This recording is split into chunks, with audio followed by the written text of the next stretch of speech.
श्री शिवाय नमस्तुभ्यम हर हर महादेव। स्वागत है आपका हमारे चैनल वास्तविक जानकारी पर। दोस्तों, आप सभी लोग जानते हैं कि 2 जुलाई 2024 मंगलवार को है योगिनी एकादशी। दोस्तों, इसी दिन किया जाने वाला पंडित जी द्वारा बताया गया एक दीपक वाले उपाय आप लोगों को जरूर करना चाहिए, क्योंकि दोस्तों ये एक ऐसा उपाय है जो कि हर कभी नहीं किया जाता है। देखिए, यह दिन इतना खास होता है, इतना महत्वपूर्ण होता है। देखा गया है कभी कभी बड़े बड़े पूजा पाठ अनुष्ठान से जो मनोकामना पूर्ण नहीं होती है, वह एकादशी के दिन एक छोटे से उपाय करने से ही आपकी मनोकामना पूर्ण है। और बहुत सारे लोगों ने इस उपाय को किया भी है और उनको इस उपाय को करने का फल भी जरूर मिला है। अगर आप लोग भी इस उपाय को योगिनी एकादशी के दिन करना चाहते हैं तो आप इस उपाय को पहले अच्छे से समझ लेना, सुन लेना, उसके बाद करना। आपको इस उपाय का फल जरूर मिलेगा। दोस्तों, हम आपको यहाँ पर बता दें कि यह जो एक दीपक वाले जो उपाय है, यह उपाय पंडित जी ने अपनी अभी की सीहोर की कथा में ही बताया है।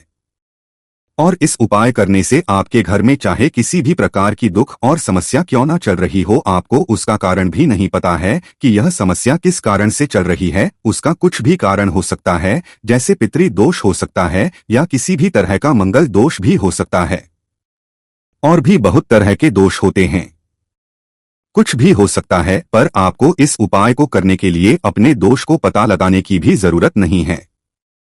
आपके घर में किस कारण से इतनी दुख परेशानी आ रही है, वह भी आपको पता लगाने की जरूरत नहीं है। इस एक दीपक वाले उपाय को आप लोगों को कर लेना है, क्योंकि इसी एकमात्र उपाय को करने से आपके पूरे घर परिवार में सुख और शांति हो जाएगी। आपके घर में अच्छे अच्छे काम होने लगेंगे। आपकी जो भी मनोकामना होगी वह भी धीरे धीरे करके पूर्ण होना शुरू हो जाएगी। दोस्तों, अब इस उपाय को करना किस समय है, यह भी आप लोग जान लीजिए। देखिए, इस दीपक वाले उपाय को करने का जो समय है वो सीधी सी बात है, सुबह का समय है, प्रातःकाल का समय है। वैसे दोस्त तो योगिनी एकादशी के पूरे दिन मंदिर खुले रहते हैं, पूरे दिन आप लोग उपायों को भी कर सकते हो, इसमें कोई दिक्कत वाली बात नहीं है। क्योंकि योगिनी एकादशी के दिन भगवान शिवाजी पूरे दिन अपने मंदिर में बैठे रहते हैं कि कौन भक्त आएगा, कौन हमको प्रसन्न करेगा और हम कब उसकी मनोकामना पूर्ण करेंगे। दोस्तों, इस दिन शिवजी इतना कुछ प्रदान करते हैं जितने की हम कभी कल्पना भी नहीं कर सकते हैं। इसीलिए आप लोगों को इस मौके को तो अपने हाथ से नहीं जाने देना चाहिए। तो अब हम समझते हैं दोस्तों, यह एक दीपक वाले उपाय आखिर आप लोगों को करना कैसे है। देखिए, विशेष रूप से कोशिश करना इस उपाय को आप योगिनी एकादशी सुबह सुबह कर लो। पर किसी कारणवश ना कर पाओ तो फिर थोड़े लेट भी कर सकते हो। और पहली कोशिश आपकी यही होनी चाहिए कि घर की जो माता बहन होती हैं उनमें से कोई एक यह वाला उपाय करें। मतलब कि अगर माता बहन उपस्थित ना भी हो तो उस स्थान पर फिर घर का कोई बड़ा जो पुरुष हो वह भी इस उपाय को कर सकता है। कोई दिक्कत वाली बात नहीं है, पर घर के सभी सदस्य को इस वाले उपाय को करने की जरूरत नहीं है। घर का कोई एक मुख्य सदस्य भी इस उपाय को करेगा तो इस उपाय को करने का फल उसके घर परिवार को जरूर मिल जाएगा। तो देखिए, एक दीपक वाले उपाय है तो सीधी सी बात है कि इसमें हमें एक दीपक की तो आवश्यकता पड़ेगी ही पड़ेगी। तो देखिए, अगर आप यह एक हल्दी वाला दीपक एकादशी वाले दिन अपने घर में जला देते हैं तो देखिए, योगिनी एकादशी का जो दिन है इसकी महिमा कुछ ऐसी है कि जो व्यक्ति एकादशी के दिन में शिवजी को प्रसन्न करने के लिए पूजा करता है, उपाय करता है, शिव जी बहुत जल्दी अपने उस भक्त प्रसन्न हो जाते हैं। और अगर आपने हल्दी वाले दीपक का उपाय कर लिया तो ऐसा आप मान के चलिए कि शिवजी इतने ज्यादा आपसे प्रसन्न हो जाएंगे कि आपके जीवन की जो निर्धनता और गरीबी है उसे वह जल्दी से जल्दी आपके जीवन से दूर कर देंगे। क्योंकि हल्दी जो है यह शिव जी से जुड़ी है।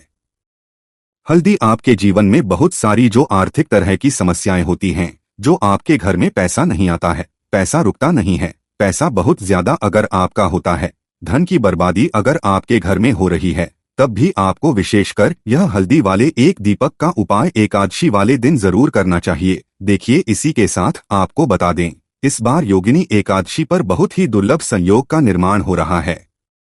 तो देखिए, आपको बता दें कि शिव जी को अगर आप जल्दी से जल्दी प्रसन्न करना चाहते हैं, अपने घर की गरीबी को जल्दी से जल्दी दूर करना चाहते हैं, तब आपको यह उपाय करना है एकादशी के दिन।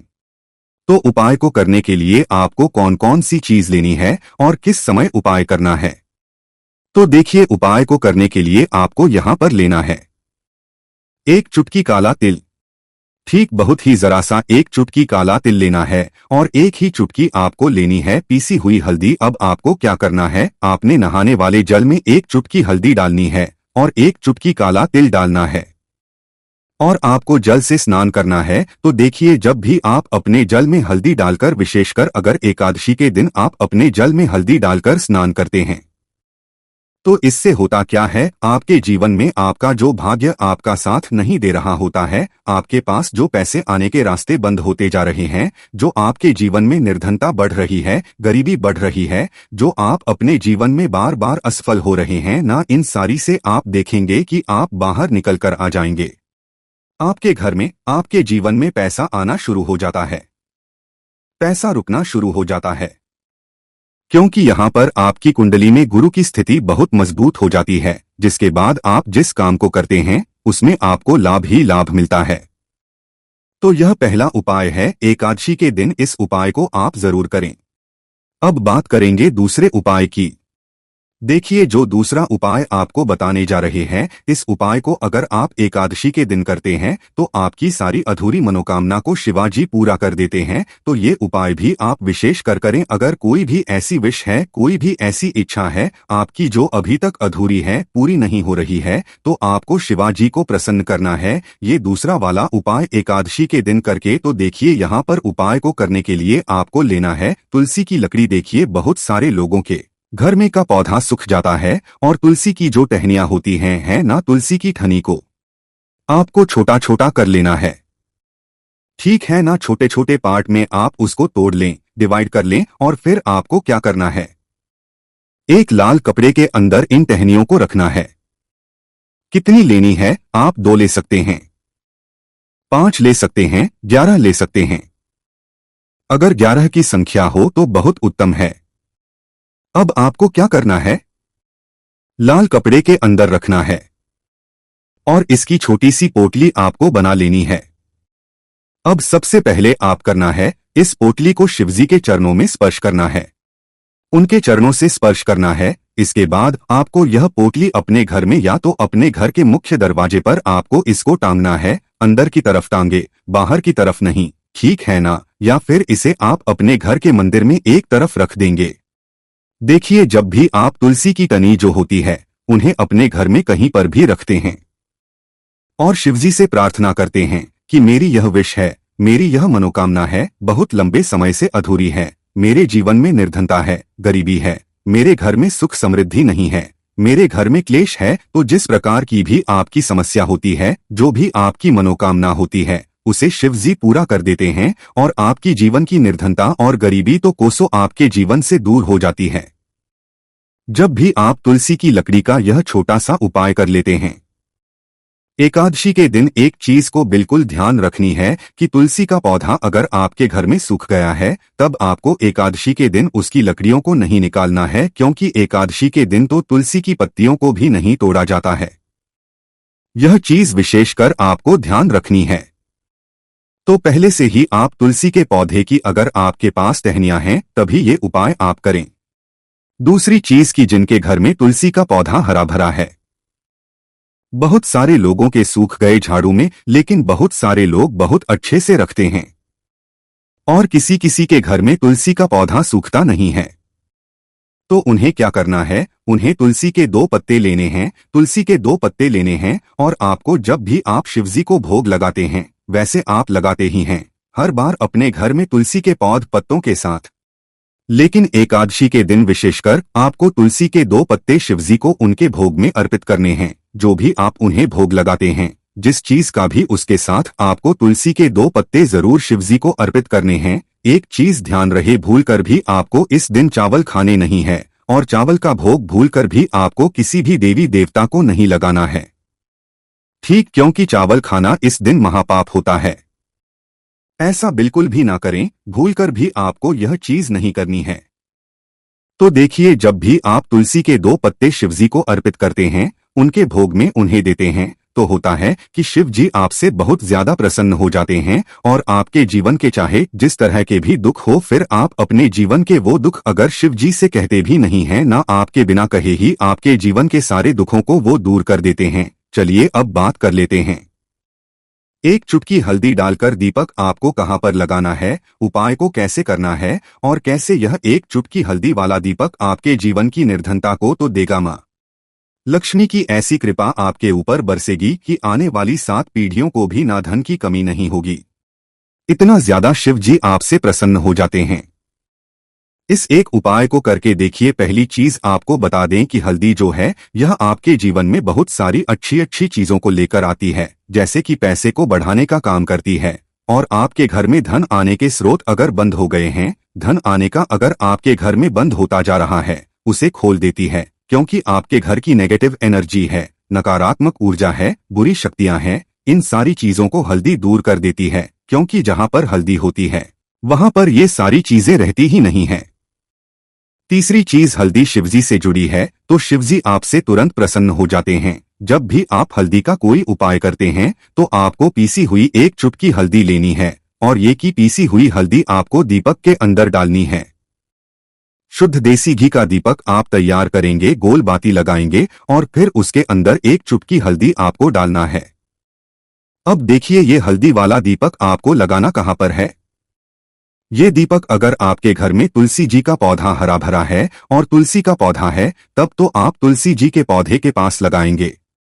बहुत सारे लोग हैं जिनके घर में अभी तुलसी का पौधा नहीं है, कुछ लोगों का सूख गया या किसी किसी के घर में होता है, तो वो लोग क्या करेंगे, मंदिर में भी आप लगा सकते हैं। अगर आपके घर के आसपास कहीं मंदिर है वहां भी आप लगा सकते हैं, वरना यह दीपक आपको अपने घर के मंदिर में लगाना है। तो देखिए, जब भी आप हल्दी का दीपक शिव जी के सामने या तुलसी जी के पौधे के पास लगाएंगे तब आपको उनका एक मंत्र है, उस मंत्र को आपको 11 बार बोलना है। यह मंत्र सभी को आता ही है, अगर नहीं आता है तो आप इसे नोट कर लें। मंत्र इस प्रकार है, श्री शिवाय नमस्तुभ्यम। इस मंत्र का आपको 11 बार चयन करना है, 11 बार इसे बोलना है। अब देखिए, जो लोग मंत्र याद नहीं रख पाएंगे या जिन्हें नहीं आता है वो श्री हरि विष्णु का ऐसे ही स्मरण कर लेंगे, उनका ध्यान कर लेंगे और दीपक जला देंगे। बस इतना आपको करना है और कुछ भी नहीं करना है। यह उपाय आप करके देख लीजिए, आपके जीवन की जो निर्धनता है ना बहुत जल्दी आपके जीवन से दूर हो जाएगी। चीज और आपको ध्यान रखनी है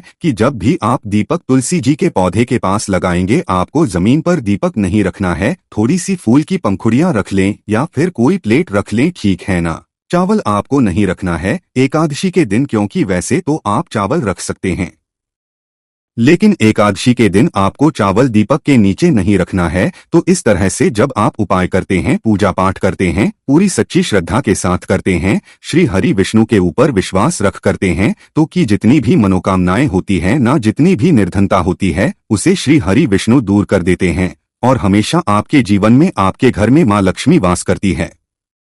अब जल्दी से बात कर लेते हैं तीसरे उपाय की। तो तीसरा उपाय जो आपको बताने जा रहे हैं, इस उपाय को अगर आपने योगिनी एकादशी के दिन कर लिया तो मान के चलिए घर घर में गरीबी आपके चाहे कितनी भी ज्यादा हो, सर पे चाहे कर्जा हो गया हो, धन आपको लोगों से उधार लेना पड़ रहा हो, घर का आपके सर का सारा कर्जा दूर हो जाएगा, घर की सारी निर्धनता गरीबी दूर हो जाएगी और आपके घर में माता लक्ष्मी का वास होगा।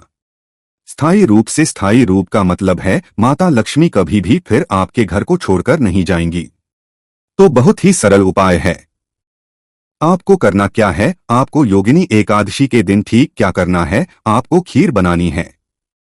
योगिनी एकादशी के दिन खीर बनानी है और अगर आपके पास थोड़ा सा है तो आपको क्या करना है, वो इलायची खीर में डालनी है, उसके दाने खीर में डालने हैं। इससे क्या होगा, इलायची की जो खुशबू है वो खीर में अच्छे से समा जाएगी और माता लक्ष्मी को जितनी भी सुगंधित वस्तुएं होती हैं उन्हें वो सुगंधित वस्तुत्व बहुत ही प्रिय होती हैं। माता लक्ष्मी स्वयं चलकर के उस घर में आती हैं। जो व्यक्ति सुगंधित कोई भी वस्तु का पाए माता लक्ष्मी की पूजा में कर लेता है। तो जब यह खीर आप बनाएंगे, शाम के समय में अपने घर में पूजा करेंगे और माता लक्ष्मी को आपको यह इलायची वाली खीर अर्पित करनी है। यह उपाय इतना अचूक है, जो व्यक्ति इस उपाय को कर लेता है उसके घर की निर्धनता चाहे कितनी भी बड़ी क्यों ना हो, उसके घर में चाहे कितनी भी गरीबी क्यों ना हो, उस बड़ी से बड़ी निर्धनता को और गरीबी को भी दूर होने में समय नहीं लगता है, क्योंकि इतना ज्यादा अचूक उपाय है। यह इलायची वाली खीर का माता लक्ष्मी समझो तुरंत की तुरंत प्रसन्न हो जाती है।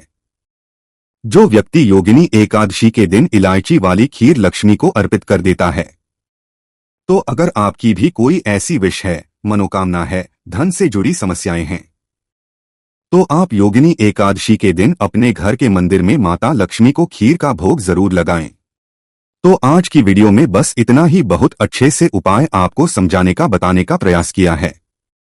अगर उसके बाद भी आपको कुछ पूछना हो तो आप कमेंट सेक्शन में पूछ सकते हैं।